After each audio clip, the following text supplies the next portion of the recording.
You're listening to LeaderCast, episode 63.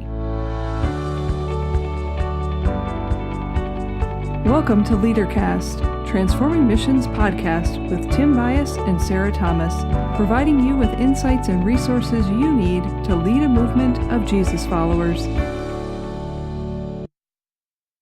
Last week, we talked about congregational values and how you can go about operationalizing or putting behaviors alongside those values. And we gave you some questions and a worksheet to work through.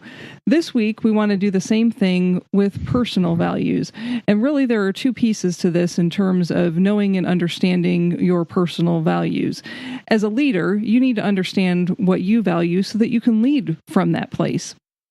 And also, as a leader, you need to know how your values intersect and can support and best live out your congregational values. So hold that in mind as we walk through this episode. We're going to do this as a conversation between Tim and I around our values to walk you through a process of identifying what your personal values are and how you can go about walking your talk as a leader in the life of a local congregation and also as an everyday follower of Jesus. So let me remind you that you can find show notes for this episode at transformingmission.org/063. This episode is brought to you by the resources of Transforming Mission, and we help you deepen your relationships with Christ, your congregation, and your community. Ready to dive in, Tim? I am, and I was just listening to you say about what brings this podcast, the resources of Transforming Mission.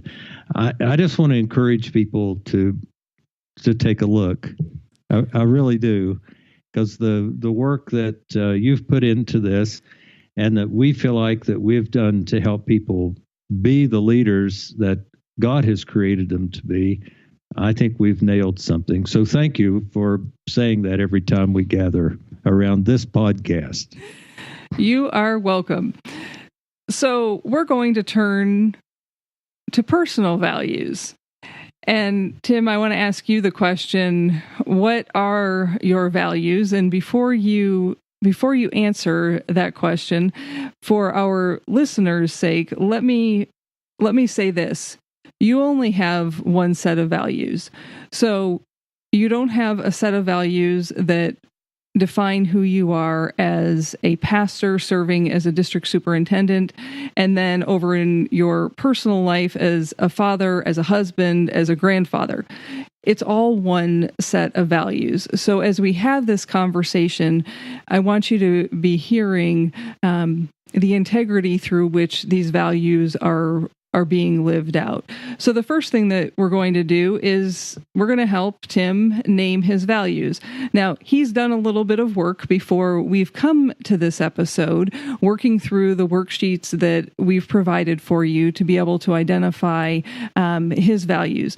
So you need to grab the download for this episode at transformingmission.org/063, and then you'll be prepared to jump in at this point as well.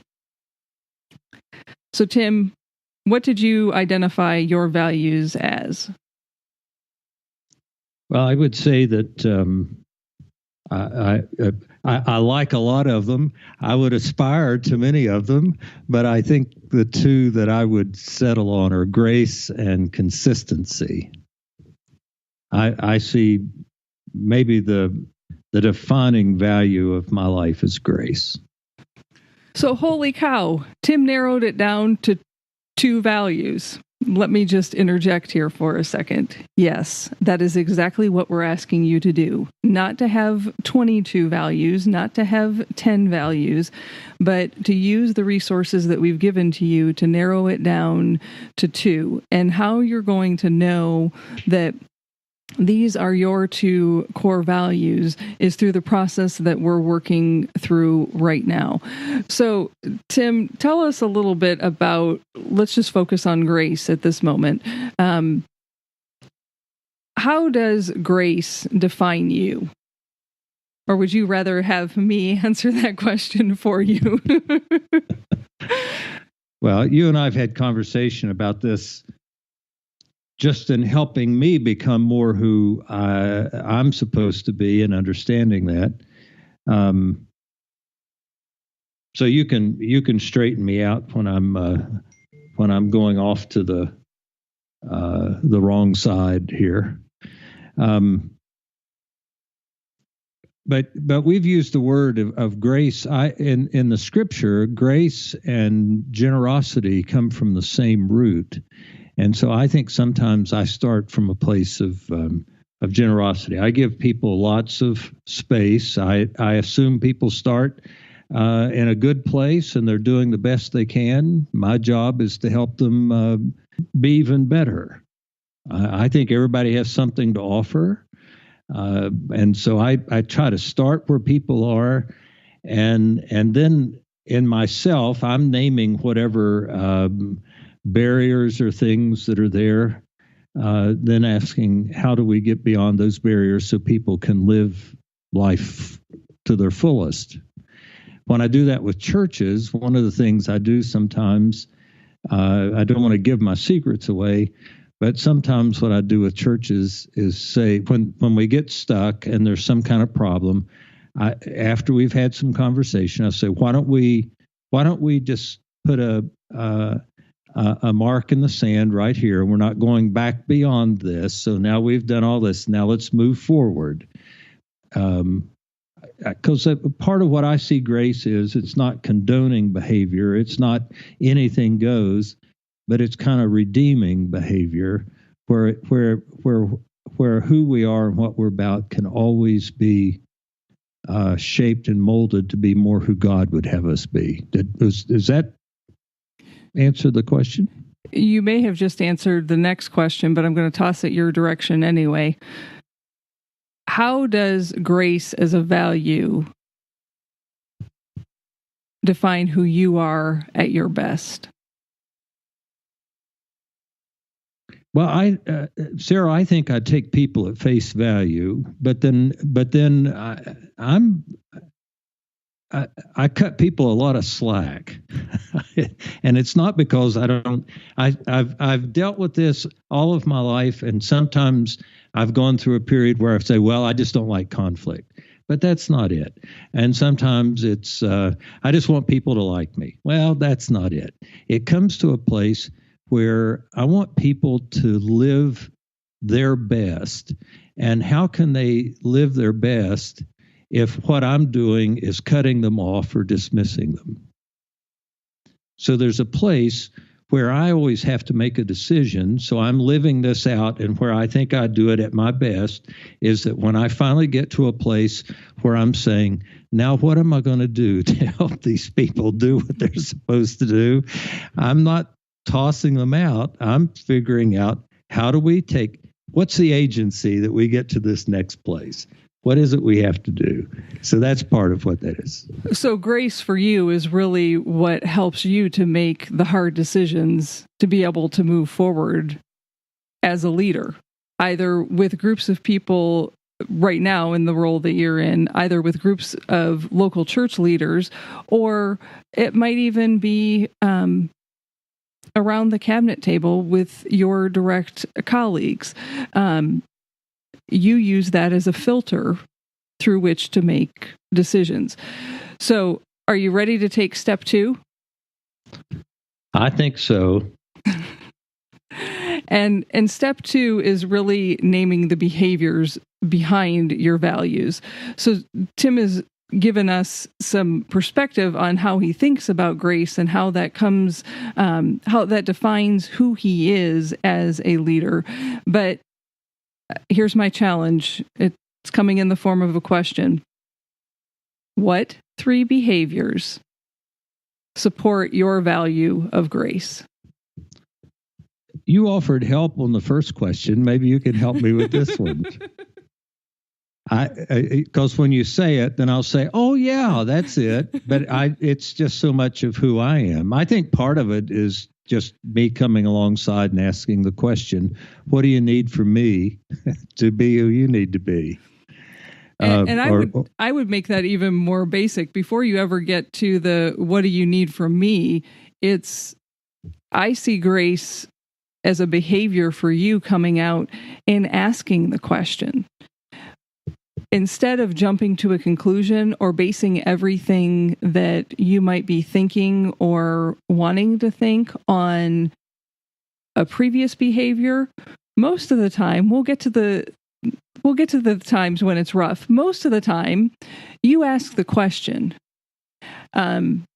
You stop and say, well, have you talked to that person? Have you had that conversation?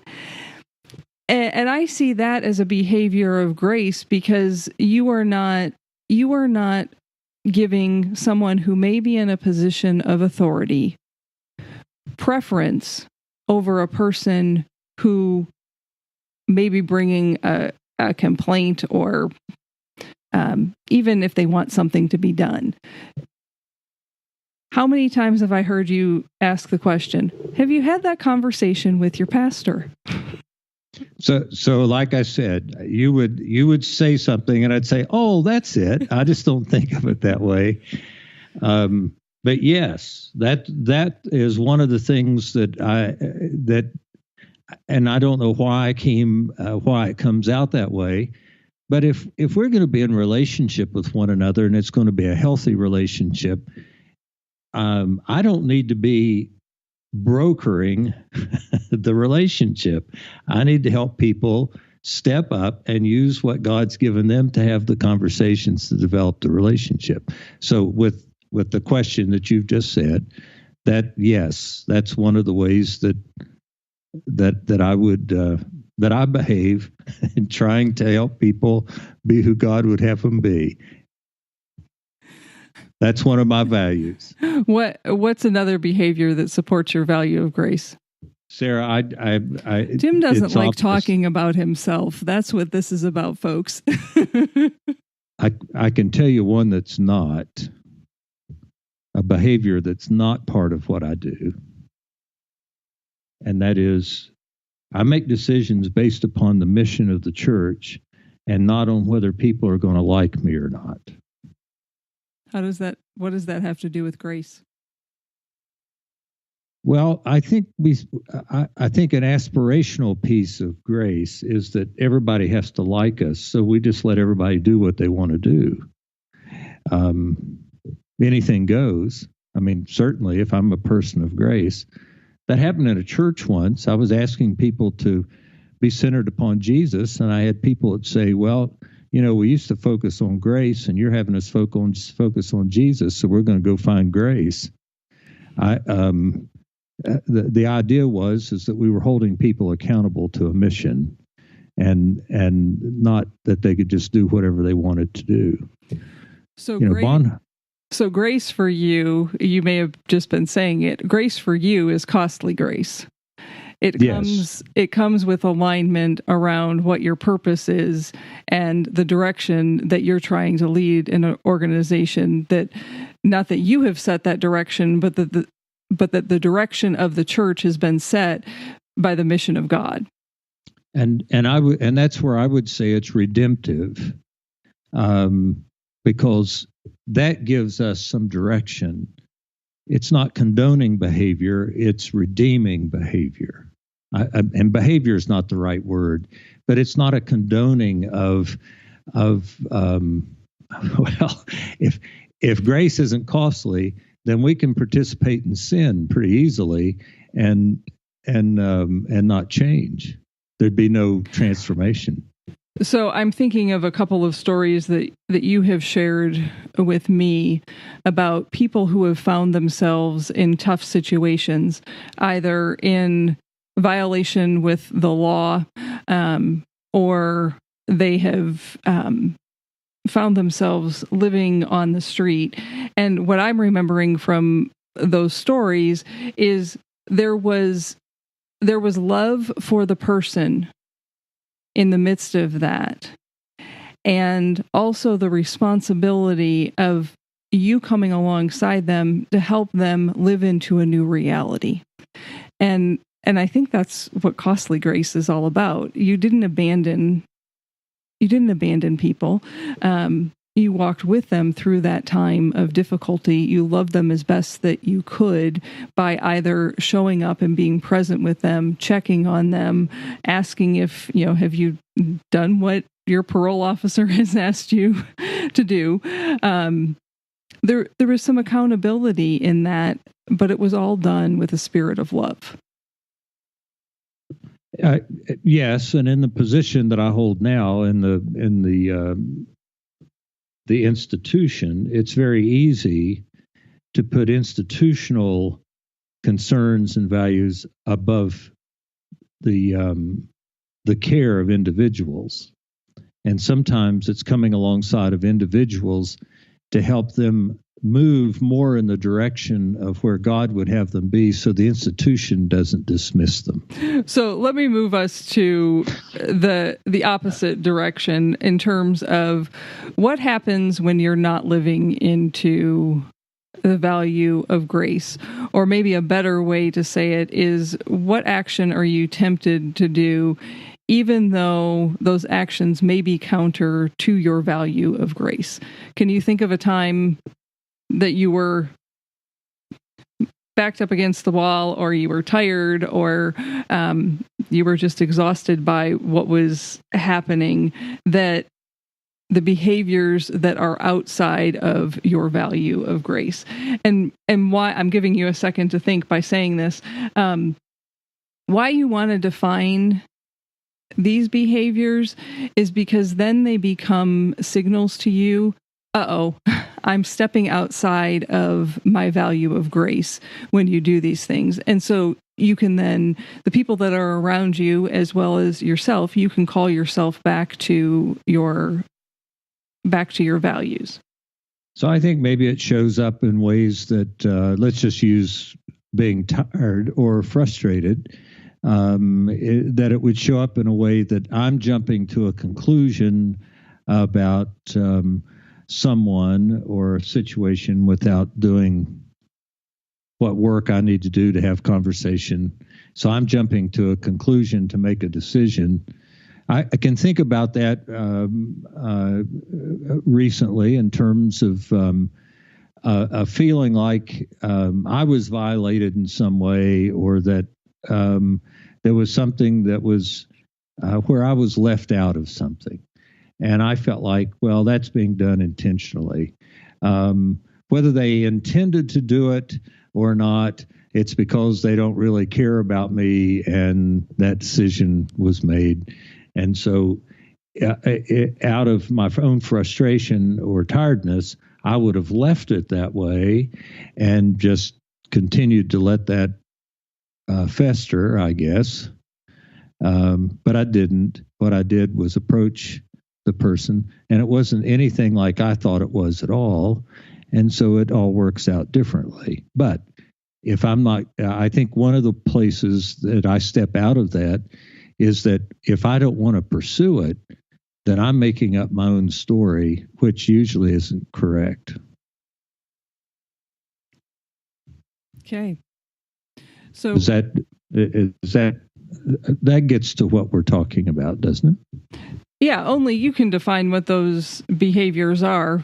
So we're just offering our listeners a few examples so that they can identify for themselves what that might look like when they step outside of their own values. So we've walked through step 1 and step 2. The first step is defining what your values are, and there's a worksheet that you can download to be able to process that for yourself. And then the second step is to take your values and move them towards defining the behavior that surrounds those values. And then the third step is really thinking about who are the people around you that support you in this journey, and how can you be kind to yourself and compassionate to yourself so that you can continue living into these values. Because folks, if we're leading, there are always going to be people who have something to say to us about what they like about what we're doing, what they don't like about what we're doing. You might have a challenging decision to make about a staff member or a volunteer or a ministry, you might have tough conversations. And so when you find yourself in the role of being a leader, whether you are a pastor or a local church leader, you need to understand who are the people that are around you that are helping to support you, to keep you centered on who you are, as well as how can you take care of yourself. Tim's already alluded to this a little bit, and so have I. When we're tired, we don't often behave from our values, because when we are leading from our values, it's going to require more of us. And so if you know that about yourself, then what are you going to do to make sure that you don't find yourself in a place where you're tired? So that's where all of this is heading. So step 3. So I've got a few more questions for Tim that we'll walk through with this to help you think through the people in your own life that can support you and come around you. So Tim, is there someone who knows what you value and supports your efforts to live into them? Is there someone? Yes. And who? Yes. and who is that? Sometimes he makes asking him questions really difficult. I'm sorry. Who is that person, Tim? Would you mind sharing with us? Well, on this journey that we've been on in terms of leading with vulnerability and courageous leadership, and what I learned from this, you would be one of those persons who knows my values and supports me in them.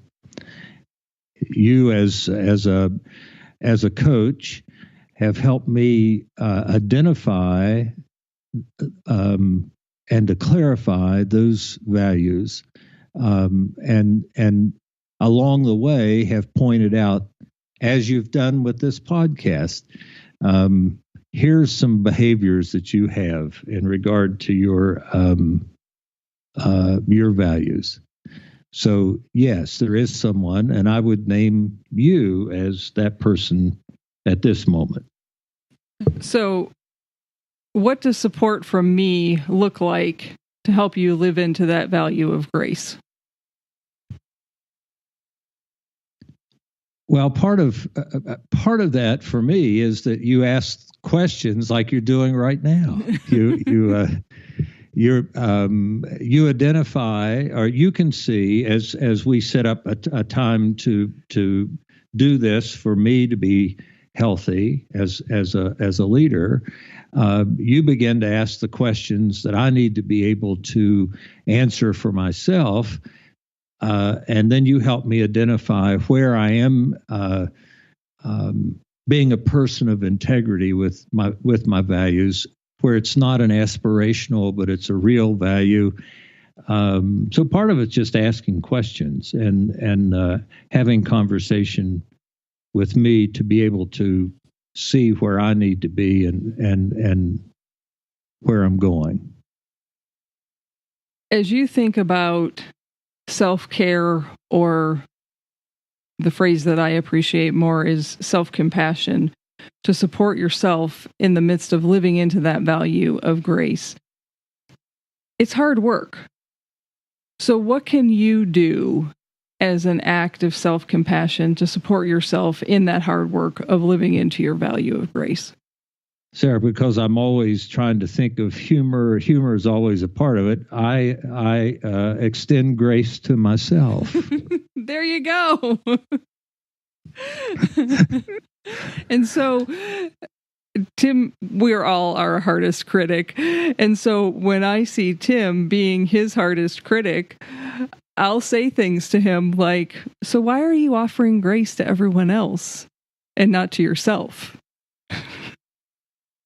And that's an act of self-compassion. So consider that question for yourself.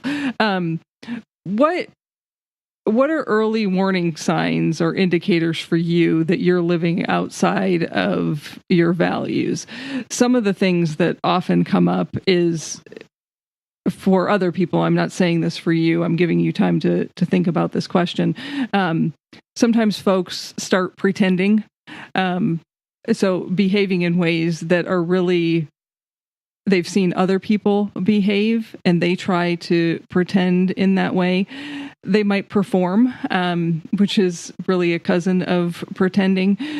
Pleasing, people pleasing. So I'm just going to do whatever you want me to do because living into my value at this point in time is way too hard. So I'm just going to please you. I'm just going to make you happy. And then I can move on from where we're at. Or another one, this would be one where I go, is perfecting or perfectionism. It's got to be better, better, better. Then for me, I'm not living into my values. Or polling. You get everybody's opinion all around you so that you can make a decision, and really it's a delay tactic. It's not about really caring about what somebody's opinion is. So what are early warning signs or indicators for you that you're living outside of your values? Specifically, the value of grace. For me particularly, it's I know that when I'm tired, I tend to think that that's when I get frustrated, and so feelings of frustration. If I'm feeling like I'm being manipulated, if I feel like that somebody after we've made some decisions are going around me to get a different decision. Both of those are places that I can that I can step out of grace pretty quickly, because I'm more willing at that point to be accusatory and maybe not be nice or kind. So the warning sign for you is that you're feeling something and then you respond in a way that is counter to grace. Am I hearing you correctly? Yes, you are, because it comes either with tiredness or frustration. There are times, and I'm sure there are people who want me to do certain things for them, and they'll manipulate me. And when I'm clicking on all cylinders, that's no big deal. But if I'm tired and I'm feeling like I'm being manipulated, I may be like my dog Charlie. I'll bite your hand. Last question for you. What does it feel like when you're living into your values? Or how do you know that you're living into your values? The best way I can describe that is that I've just got a deep inner peace. I'm level. It's not like everything's so high or so low. It's just that everything's just clicking. That's how I know. I'm not angry. I'm not trying to pick a fight. I'm looking at people and saying, we're in this together. It's okay. If I get frustrated, though, I can get off the track pretty quickly. So one of the things that I want to remind our listeners, and we've talked about being tired a couple of times, probably because we find ourselves in life and in ministry being in that place more often than we want to. When we're living into our values, Tim's described it as being in a place of peace, but that place of peace does not always come easy. There's tough work that gets us there. So when you find yourself in the midst of a tough place or a tough decision, folks, that is the exact place that you need to be leaning into your values and helping call on those values and the behaviors that you've identified so that you can live them out and lead well. It's easy when we're well rested and we feel like everything is going well to live in our values, because we're in that routine. It's in those tough places that we have to hit the pause button and say to ourselves, okay, this is a place where I need to be intentional about exercising my values. So any final thoughts to wrap up this episode, Tim? Well, I was, as you were talking just now, Sarah, one of the practices I have to keep myself focused and not be off the track is with that loving God and loving neighbor piece. Is that I in the practice of the spiritual disciplines, of the means of grace, and in the way of living out faith, not as a program, but just of who I am, that keeps me more balanced than anything else in terms of the value of grace. It has to be practiced so that it can be lived. As a reminder, folks, there's a partner episode that goes along with episode 63 around the congregational values, and that was episode 62. So as a reminder, you can find more resources for deepening your relationship with Christ, the congregation, and your community at transformingmission.org/063. You can explore your values and seek to answer the questions that we were asking throughout this episode, as well as the previous episode, by downloading the worksheet at transformingmission.org/063. Starting April 22nd, we're beginning a daily study of the book of Galatians called Following Jesus Every Day, Galatians, the Gospel of Grace. We invite you to join us for this daily study where we'll be reading the scripture, responding to questions about the scripture, inviting you to reflect on those questions, and then responding through prayer and action throughout the day. You can find more information about following Jesus every day, Galatians, the Gospel of Grace, at transformingmission.org/Bible. If you haven't already done so, become a LeaderCast insider. You'll be the first to get notified when a new episode lands every Tuesday morning. You can sign up on the podcast page at transformingmission.org. Now go lead a movement of Jesus followers. Bye for now.